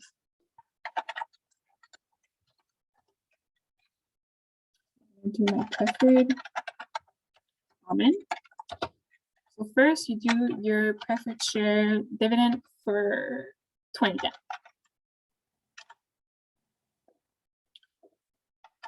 Because they're not cumulative, you don't care that they haven't received any dividends in 2008 and 2009. So the amount is going to be 90 cents per share, so times 60,000 shares. and I have left to distribute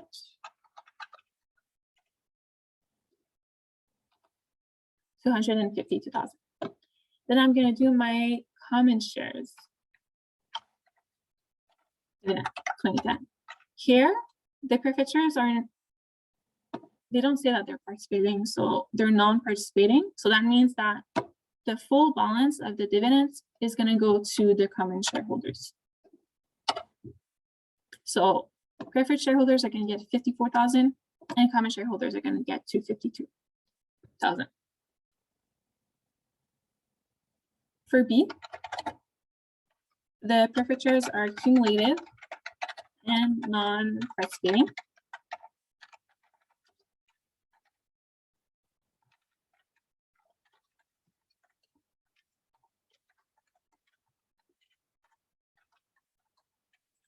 So now I'm going to calculate the dividends in arrears. So I'm going to calculate the dividends that were supposed to be paid in 2008 and in 2009.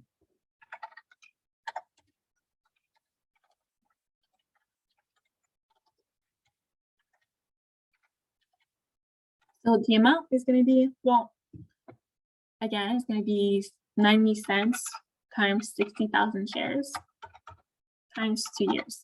So 108.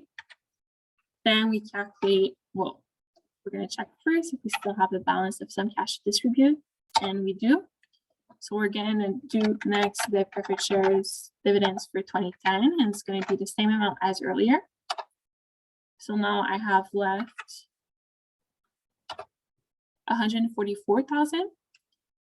So the common shareholders are going to get the rest of it because the preferred shares are non-participating. So common shares get the full balance. So preferred shares get a dividend in total of 162, and the common shares are going to get 144. For C, the preferred shares are accumulated and fully participating.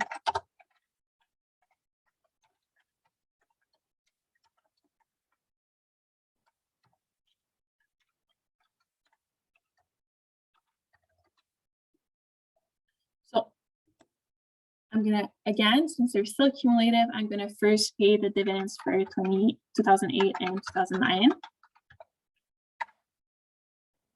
I don't like when it does that. Okay, general. And it's going to be the same amount as we calculated in B, so 108. Then they're going to get their 2010 dividends, and it's still going to be the 54,000. So now after we do those dividends, we have left with a balance cash of 144,000. So we're going to first calculate a dividend of 90 cents per common shares for the common shareholders, because basically what we want here is we want the common shareholders and the preferred shareholders to have the same percentage of dividends for the current year. We're not counting the dividends in arrears in this calculation. We're really just looking at the current year. We want them to have equal percentage based on their carrying value. So I'm going to do 9 cents times 90,000 shares. So that's going to be to equal what has been given to the preferred shareholders for 2010. So after that, I have a balance in cash to distribute of 63,000. So the excess dividends is going to be attributed equally, depending on the weight, to both. So it's going to be 63,000 times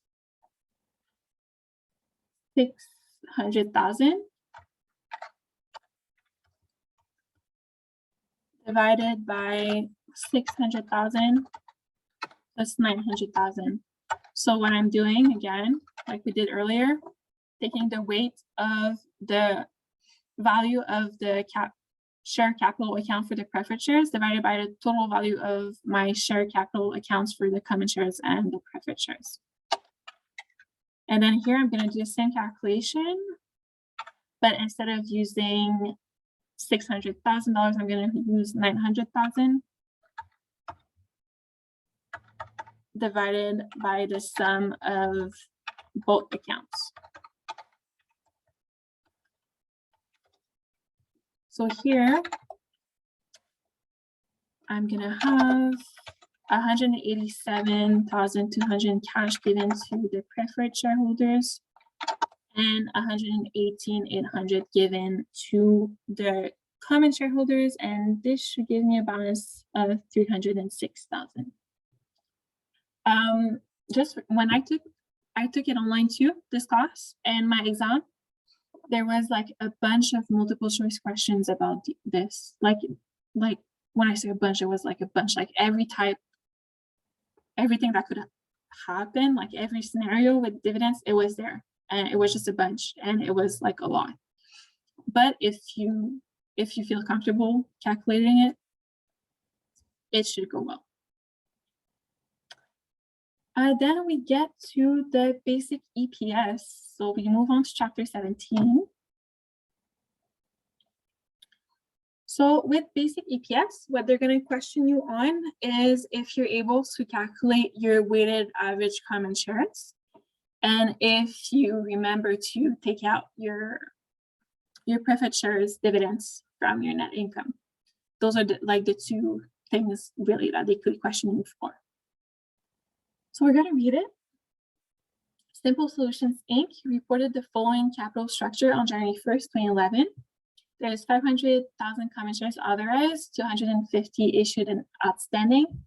There's 10,000 non-cumulative preferred shares A issued and outstanding, and each share is entitled to dividends of $3 per annum years. There's $100,000 cumulative preferred shares B issued and outstanding, entitled to dividends of 4% per year, and retained earnings of $3.4 million. During the year, the company reported the following equity transactions. So on March 1st, 2011, they declared and issued a 2-for-1 stock split. On July 1st, 2011, they issued 70,000 additional common shares. On September 1st, they repurchased 6,000 common shares and canceled them. And on October 1st, they issued 30,000 common shares to the public. The company reported an income of $3.3 million, subject to a 25% tax rate. We don't care about the tax rate in this question. Simple Solutions declared dividends totaling $500,000 on December 15, 2010, and payable January 15, 2011. No dividends were declared for 2011. So first, I'm going to calculate they're going to ask for basic EPS. So first, I'm going to calculate my weighted average common shares. So my number of shares that we're going to use in the calculation. To do that, I'm sure your teacher showed you to do a little table. So I put the date, I put the number of shares on that date, I put the number of time that it's going to be that amount throughout the year. So is it going to be 1 month? Is it going to be 2 weeks? Is it going to be 3 weeks? I'm going to put a column for a split or stock dividend that happened during the year. And I'm going to put a total that we're going to calculate at the end. So first, it's going to be at the beginning of the year on January 1st, 2011. We have 250,000 common shares that are issued and outstanding. So that's what I'm going to put down. Normally, the time column, I do it at the end. And then once I have the time column, I do the total column. So I don't really worry about the time right now. Then I'm going to look at the transaction that happened during the year. So on March 1st, 2011, they declared and issued a 2-for-1 stock split. So that means that they doubled the amount of shares that they had issued already. So I'm going to do my 250,000 times 2. And in my split div column, I'm gonna come and add a 2. I'm adding a 2 because the number of shares doubled, but every shareholders, their shares double too.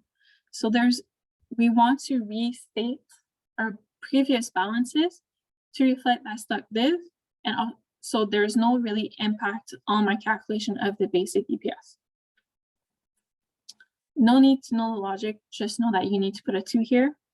If it's a stock dividend, I think there's one. No, there's not. You're gonna put like, if it's a 10% stock dividend, you would put like 1.1, say that it increased by 10%. And if it was a reverse split, you would do like 1 divided by 2, so half here, because you reduce them by half.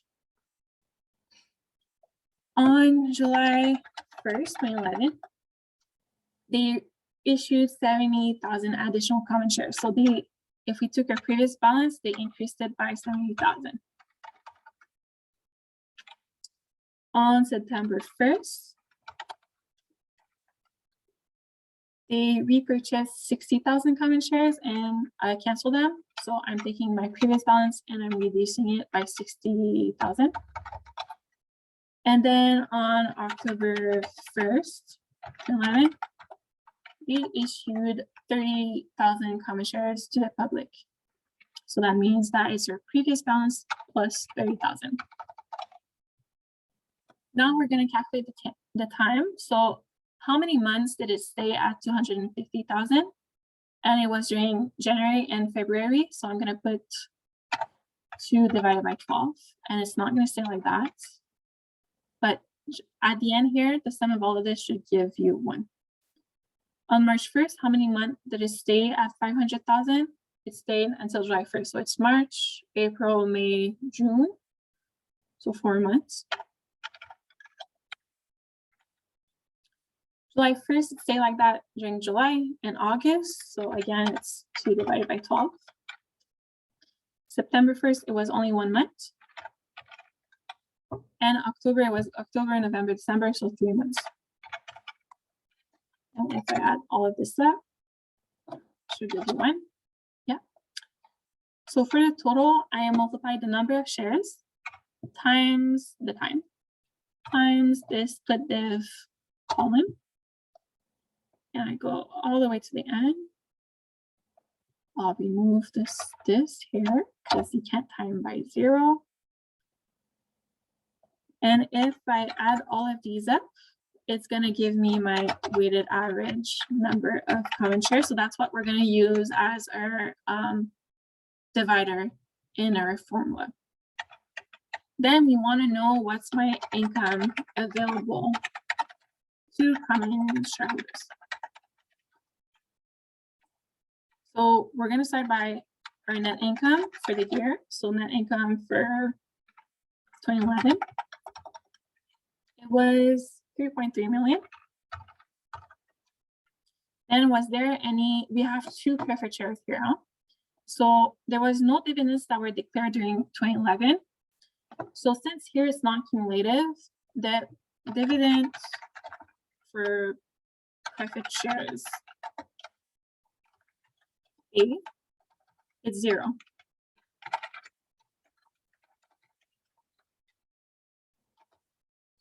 But for dividend for preferred shares B, we're going to reduce the amount that's going to be in arrears next year. So we're going to reduce it by 4%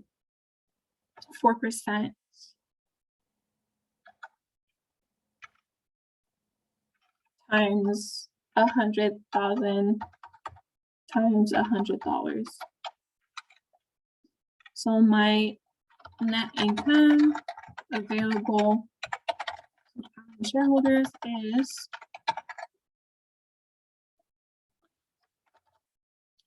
$2.9 million, and my basic EPS is going to be my 2.9 million divided by my weighted average common shares here.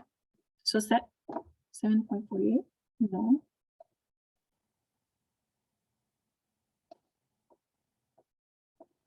Oh, I forgot to add this here. Oops. So make sure to include all your numbers when you sum them up. So my basic EPS is $5.55. Anything you need more explanation on before we move on to diluted EPS?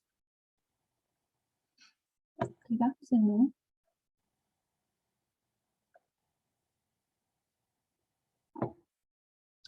All right, for diluted EPS, I really hate this question.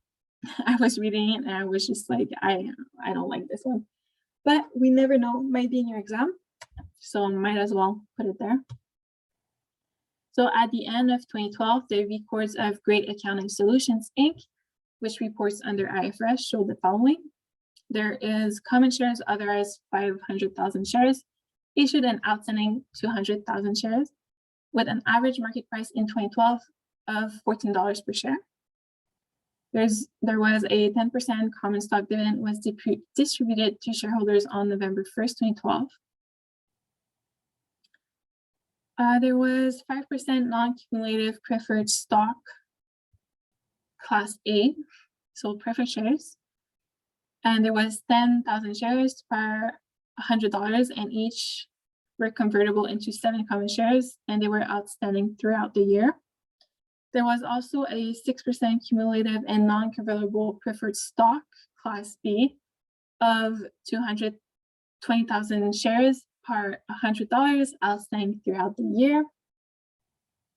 There was a bonds payable Series A, 5%, $100,000 at par, and each $1,000 bond is convertible to 27 shares of common stock that was due in 2016. There was also a bonds payable Series B, which was 7%, $500,000, and each $100,000 bond is convertible to 80 shares of common stock due 2015. The book value of the bonds payable at the end of 2011 was $515,000 to yield 6.5%. Dividends on all shares were declared and paid during the year. There was also options Series A to purchase gas common stock outstanding during the year on 10,000 shares for $15 each. Options Series B to purchase gas common stock outstanding during the year on 21,000 for $12 each. The average tax rates for 2012 was 40%. We don't care. And the net income after tax for 2012 was $302,000. I really don't like, there's too much going on. I really don't like it. Okay, so ignore the equity component of the conversion option for the bonds. So first we're going to determine the EPS, basic EPS. So we're going to have to calculate the income available to common shareholders.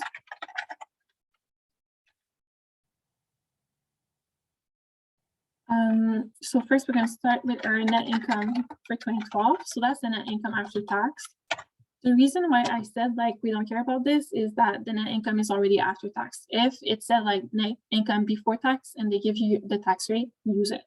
But here it says after tax, so we don't really care. Then was there any dividends? I mean, yeah, we have 2 types of dividends here, but was there any? Oh, yeah. Dividends on all shares were declared and paid during the year. So that means that we had our dividends for our preferred shares A, and we also had dividends for the preferred shares B. So here, the amount of dividends that was paid is, the value is 10,000 shares times $100 times 5%. And here, the amount of dividends was 20,000 shares times $100 times 6%. 120.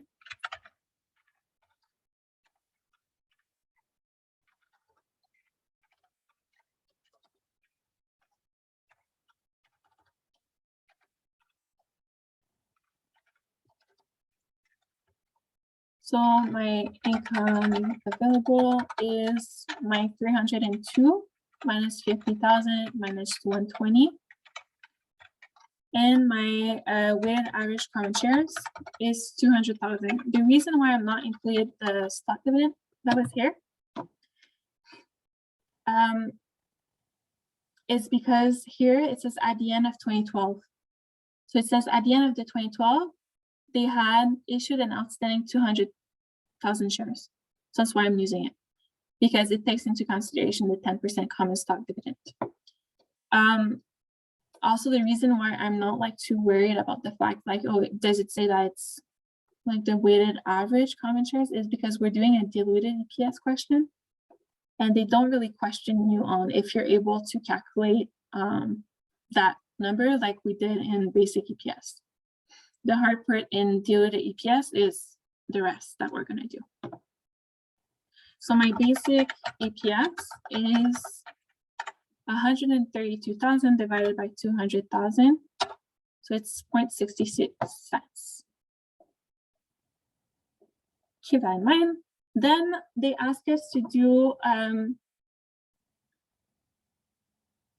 a well-formatted schedule to show the income effect, share effect, and incremental EPS for each of the financial securities that is convertible into common shares, and rank each security by order of its dilutiveness, and then indicate if it's dilutive or non-dilutive for purposes of calculating the diluted EPS. So I'm gonna first, since there's a lot going on here, I'm gonna first list all our financial securities that have potential to affect the number of convertible, the number of common shares. So first we have of the 5% preferred shares that are Class A. And these each can convert into 7 common shares. Then we have the 6% shares, Class B. Here, each can convert into nothing. So never mind, I'm deleting this one, went too fast. So this one has no effect into our diluted EPS because it's not non-convertible, so you cannot convert them into common shares. So I'll move on to the next one. The bonds payable, Series A, and they are convertible. So here I'm going to put my 5% convertible bond, Class Series A, into 27 common shares. Then we have the Series B bond, which is convertible also.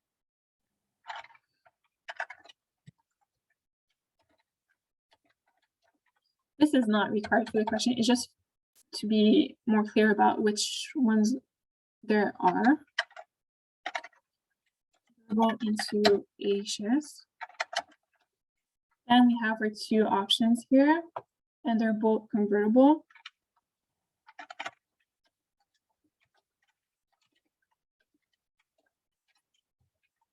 And this can buy 21K for $12, and here you can buy 21K for $12, and the Series A can buy 10,000 for $15. Okay, now that I have this, I'm gonna check for each one of these. What's their income effect? What's their share effect? And what's their incremental EPS? I'm gonna start with my preferred shares.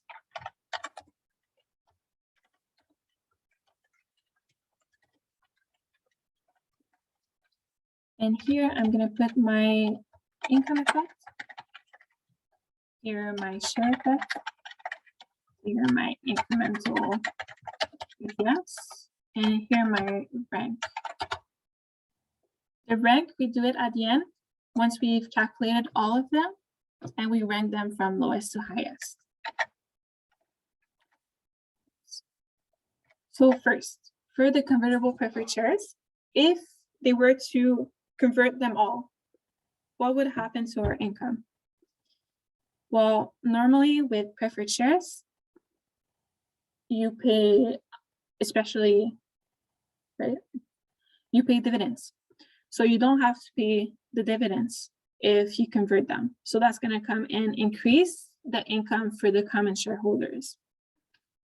So we're going to have the dividends for the preferred shares normally is 50,000, like we calculated here. That's going to kind of increase our net income by $50,000. The share effect, if we convert them all, is that each preferred share is convertible into 7 common shares, and there's 10,000 shares. So that means that 10,000 shares times 7 common shares, that means that there's an increase in the common shares by 70,000. And my incremental EPS is my income effect divided by my share effect.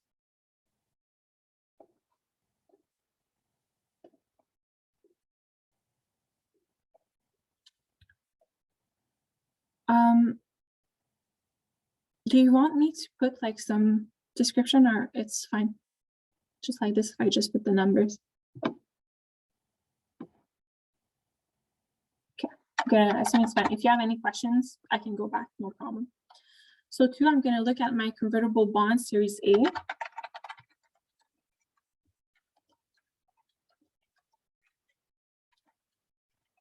The income effect, if we convert it, is that we won't have to pay any interest expense for the year. And when we look at the interest expense, it's going to be net of tax because we're looking at the net income. So I'm going to calculate the interest expense, and I'm going to remove 40% for the tax rate. So here I'm going to do the interest expense is, since it was issued at par, it's going to be $100,000 times 5% times 1 minus our tax rate of 40%. Oh, I guess it is useful in diluted EPS. Sorry, you're going to use it for this. So minus 0.4. So that gives me an increase in my income of 3,000. And if we convert them, how many more common shares would there be? There would be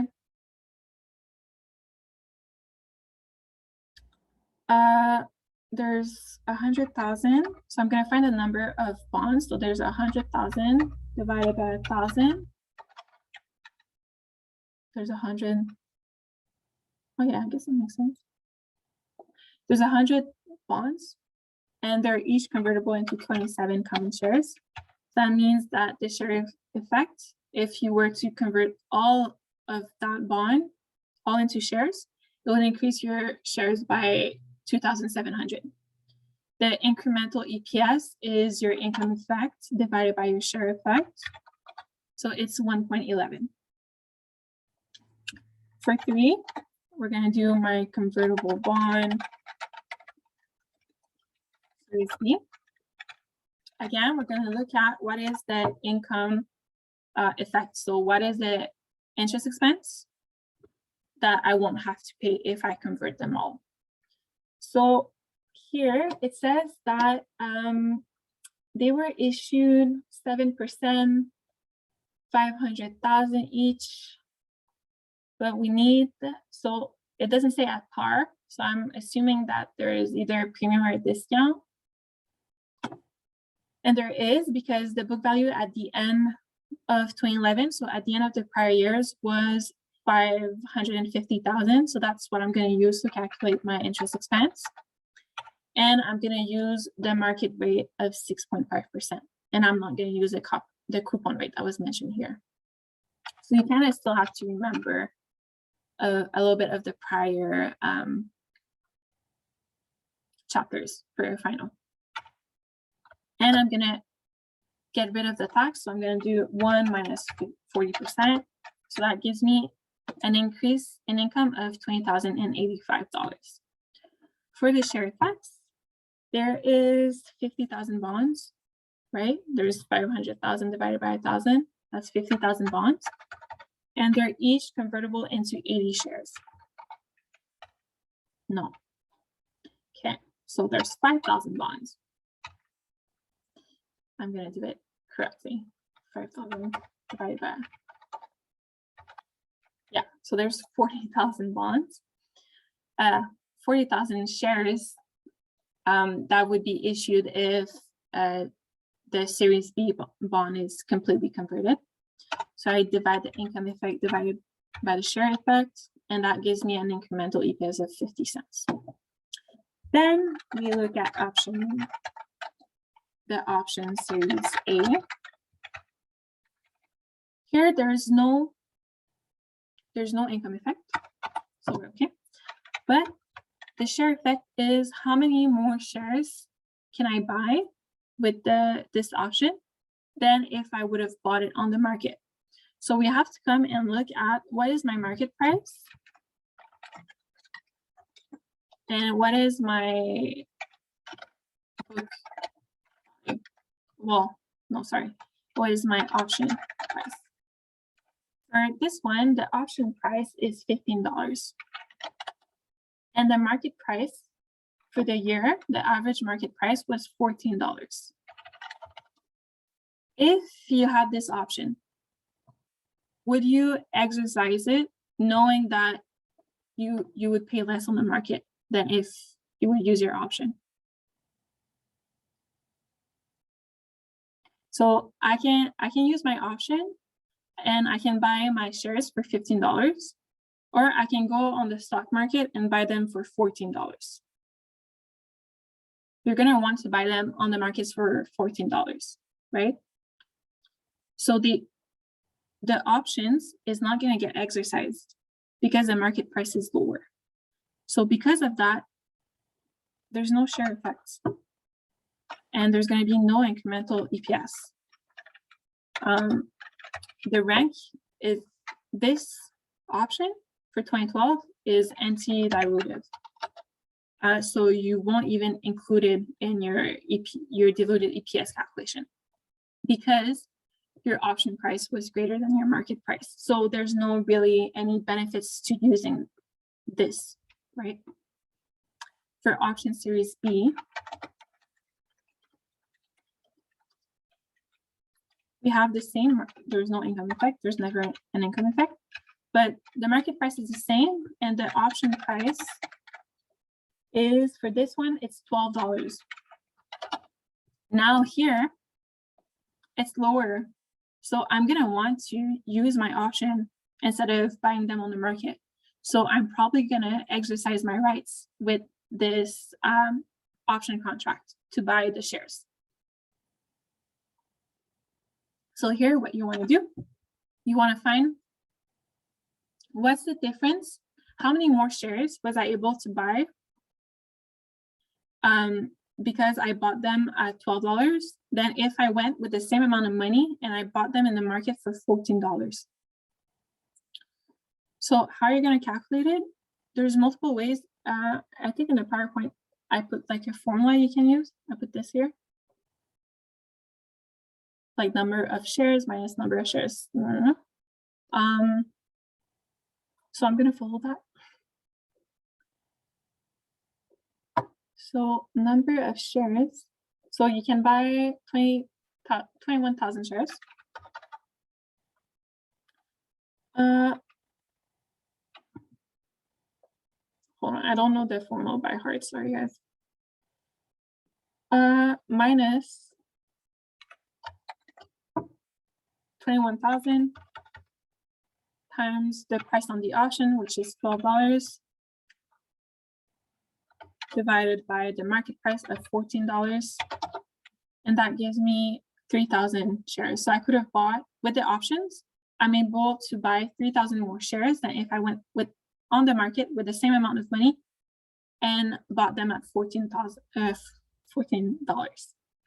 that gives me an incremental EPS of 0. I think here you can also just do 21,000 times 14 minus 12. No, okay, never mind. Follow the formula in the PowerPoint. So now what we're going to do is that we're going to rank them. So how you rank them is you go from lowest to highest. So I'm going to rank my Series B as 1 because it is the lowest. I'm going to rank my convertible preferred shares at, no, sorry, my convertible bond Series B as 2, preferred shares as 3, and convertible bond Series A as 4. Here, if you remember, my basic EPS was 66 cents.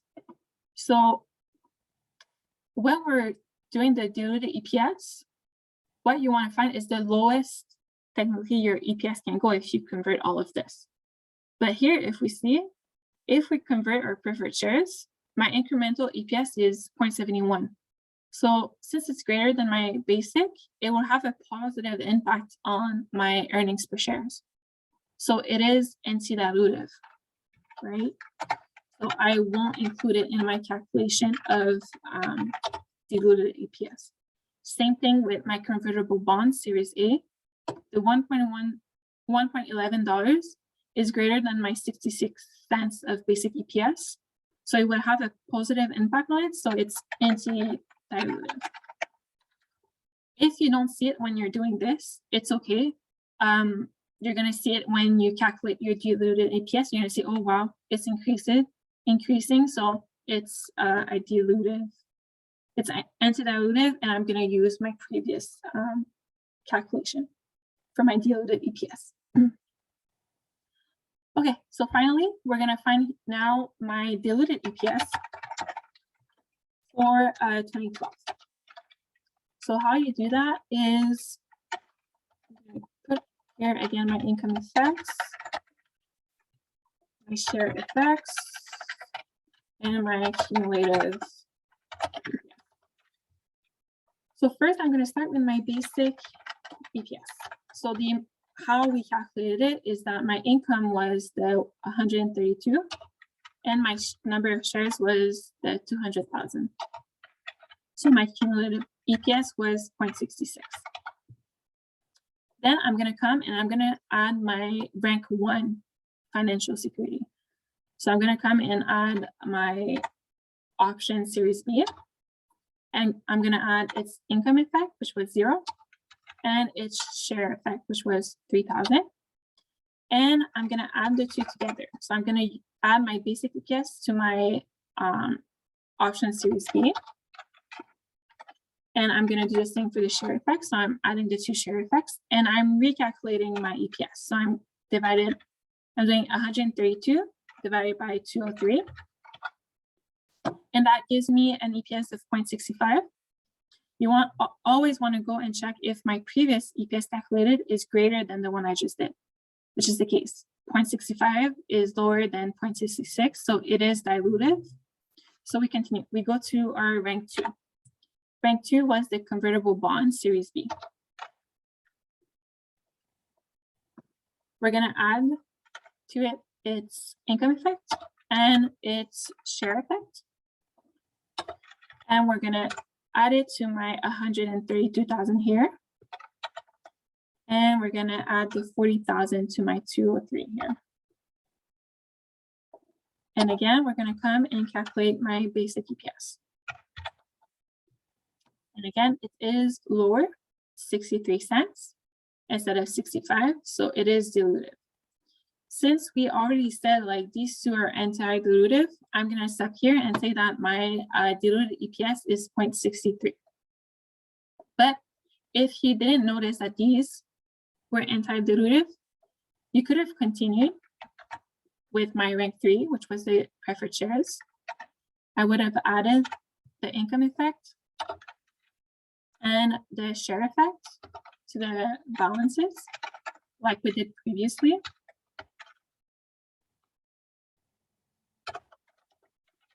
And we're going to see that instead of being lower here, when we calculate it, it's actually going to be greater than the last one. So here it was decreasing, and oops, here it's increasing. So it's going up. So here it's anti-dilutive. And all the other ones are also going to be anti-dilutive because they're greater than the one we just did. So we're going to go back to the other one and we're going to say, okay, this one is my diluted EPS. And that's it for tonight. Yay. Any questions on this or any problems that we did? Can I ask you questions on the assignment? Yes, but I don't have access to it. So you're going to have to either share your screen or something like that. Yeah. But first, I'm just going to stop the Yeah. recording.